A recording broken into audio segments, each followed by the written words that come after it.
Got a good college football game tonight while we wait on the NFL playoffs. It's the Sugar Bowl, Oklahoma and Alabama. Alabama a 16.5 point favorite on BETDAQ, 51.5 the total in this game.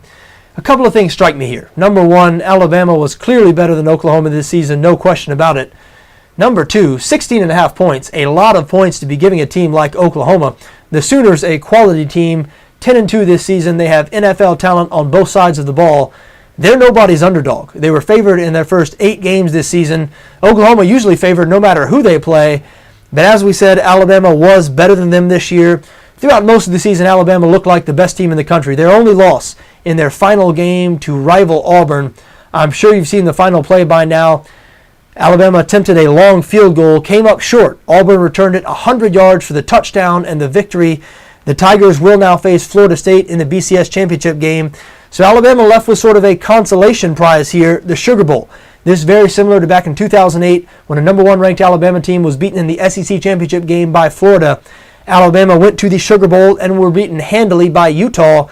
Now, Utah was a good team that season, but in looking back, there's no doubt that Alabama had more talent than Utah. You just look at what all the Alabama players from that team have done in the NFL since then. So Alabama was flat in that game, and maybe it could happen again here tonight. I do not expect it to happen, though. I'm sure Nick Saban still uses that 2008 game to motivate his Alabama team. Even though none of the players around now were on that team back then, look, I think Alabama's going to be ready to play here. This is a national spotlight situation against a marquee program in Oklahoma. I'm not worried about the Sooners coming out flat and not being as ready to play as Oklahoma. However, Oklahoma keep this game competitive anyway. They're good enough to play with Alabama. They have a very good defense. They led the Big 12 in total defense this season. But Alabama, an excellent defense. Second nationally in points allowed. The Crimson Tide, allowing only 11.3 points per game this season. And I think they're going to have a lot of success against this Oklahoma offense because the Sooners very one-dimensional offensively. They can run the football, but they struggle to pass the ball. 101st nationally in passing offense this season. They have a 2-quarterback system, and we don't know who's going to start in this game. Bob Stoops said he might keep us guessing right up until kickoff. Freshman Trevor Knight started their last game. He went over Oklahoma State, but Blake Bell saw more playing time. For some reason, I think we're going to see Blake Bell start this game and play most of the game. Though maybe not. Who knows? After all, Bob Stoops did start Knight in the last game, and he hasn't announced a starter yet. He has said he'll keep us guessing.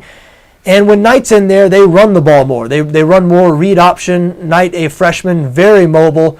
Hard to believe that at this point Blake Bell is their passing quarterback, but that's exactly what he is. When Bell comes into the game, they run more spread, 4-receiver set, and let Bell just chuck the ball around a little bit. This a guy who was known as the Belldozer throughout the first 2 years of his career. He was a short yardage specialist. When a lot of times when Oklahoma faced a short yardage situation, they'd bring Bell into the game at quarterback, and he never passed the ball. They'd snap the ball to him, and he'd run the ball. He's a big man, tough to stop in short yardage situations, and Blake Bell still can and does run the football. But Trevor Knight runs it better, and he does run it more when he's in there.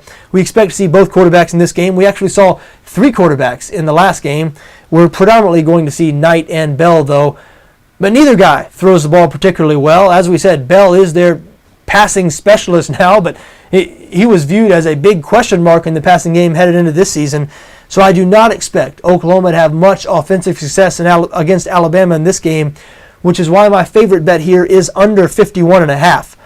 I do think the Oklahoma defense is going to stand up well. And if you're going to bet the under here, you have to have some faith in the Oklahoma defense because Alabama averaged 38.8 points per game this season. They have an offense loaded with NFL talent.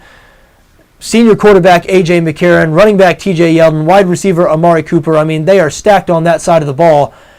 But Oklahoma was good defensively this season, and look, I think Alabama is going to have success offensively in this game. I think they're going to win the game, but I think success could be 31 to 35 points.